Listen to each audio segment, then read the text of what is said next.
Okay. ಈಗ ಎಲ್ಲ ಕಡೆನೂ ಅಂದರೆ ನಿಮ್ಮದು ಎಲ್ಲಾದರೂ ಪೋಸ್ಟ್ ಎಲ್ಲ ಹಾಕಿದರೆ ನಿಮ್ಮ ಫೋಟೋ ಎಲ್ಲ ಇತ್ತು ಅಂತಂದರೆ ಎಲ್ಲ ಕಡೆ ಒಂದು ಕಮೆಂಟು ತುಂಬ ಸದ್ದು ಮಾಡ್ತಾ ಇದೆ. ಏನು ಅಂತಂದರೆ ದರ್ಶನ್ ಫ್ಯಾನ್ಸ್ ಯಾರಿದ್ದಾರೆ ಅವರು ಒಬ್ಬರೊಬ್ಬರೇ ಮನೆಯಿಂದ ಹೊರಗೆ ಬರ್ತಿದ್ದಾರೆ ಅಂತ. ಈ ಮಾತನ್ನ ನೀವು ಒಪ್ಕೊತೀರಾ? ಯಾಕಂದರೆ ನೀವು ಮನೆಯಲ್ಲಿ ಇದ್ದು ಬಂದವರು, ನೀವು ಎಕ್ಸ್ಪೀರಿಯೆನ್ಸ್ ಮಾಡಿ ಬಂದಿರೋರು, ಈ ಮಾತನ್ನ ನೀವು ಒಪ್ಕೊತೀರಾ? ಫಸ್ಟ್ಲಿ ನಾನು ದರ್ಶನ್ ಸರ್ ಅವ್ರ ಫ್ಯಾನ್ಸ್ಗೆ ನಾನು ಥ್ಯಾಂಕ್ಸ್ ಹೇಳೋಕ್ಕೆ ಇಷ್ಟಪಡ್ತೀನಿ. ಯಾಕಂದರೆ ನಾನು ಬಂದು ಸೋಷಿಯಲ್ ಮೀಡಿಯಾ ನೋಡಿದಾಗ ಭಾಳ ಖುಷಿ ಆಯಿತು. ಸೊ ಜನ ಯಾವ ಥರ ನನ್ನ ಸಪೋರ್ಟ್ ಮಾಡಿದ್ದಾರೆ, ಯಾವ ಥರ ಇಷ್ಟಪಟ್ಟಿದ್ದಾರೆ, ಅದೇ ಥರ ಐ ಥಿಂಕ್ ಅವ್ರ ಫ್ಯಾನ್ಸ್ ಆಗಿರ್ಬೋದು ನನಗೆ ತುಂಬ ಸಪೋರ್ಟ್ ಮಾಡಿದ್ದಾರೆ.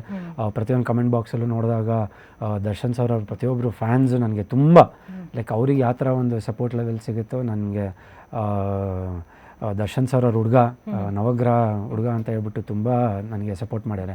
ಸೊ ಅವ್ರಿಗೆ ಥ್ಯಾಂಕ್ಸ್ ಹೇಳಬೇಕು. ಆ್ಯಂಡ್ ಐ ಡೋಂಟ್ ಥಿಂಕ್ ಆ ಥರ ಏನೂ ಇದಿಲ್ಲ, ಮನೆಯಿಂದ ಅವರು ಫ್ಯಾನ್ ಒಬ್ಬೊಬ್ಬರು ಆಚೆ ಬರ್ತಾರೆ ಅಂತ ಆ ಥರ ಏನು. ಯಾಕಂದರೆ ಇಟ್ ಆಲ್ ಡಿಪೆಂಡ್ಸ್, ಮತ್ತೆ ವೋಟಿಂಗ್ ಮೇಲೆ ಡಿಪೆಂಡ್ ಆಗುತ್ತೆ, ಕಾನ್ಸೆಪ್ಟ್ ಮೇಲೆ ಡಿಪೆಂಡ್ ಆಗುತ್ತೆ.